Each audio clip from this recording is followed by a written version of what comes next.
how to change language on Amazon application.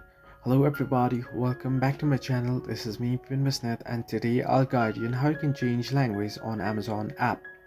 Now, the process itself is quite simple and quite easy, so let me guide it through. In order to change language on Amazon app, you want to simply go ahead and open up your Amazon application. You should get an interface like this. You'll be at the home page, right? At the bottom, you can see 5 different icons. At the bottom right, you can see the 3 horizontal line icon or the hamburger icon. You want to simply tap on that particular icon, and once you do so, you want to scroll down all the way below until you find the option settings. You'll get the settings and customer service option at the bottom right. So you want to simply tap on settings, and then you can see the option that says country and language. Tap on it, and now from here you'll be able to change your country or region, and you'll be able to change your language as well. You can simply tap on language and you can choose any language that you wish to.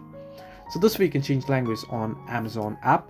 Hope this helped you. Do like and subscribe, and do not forget to leave a comment down below if you have any further issues.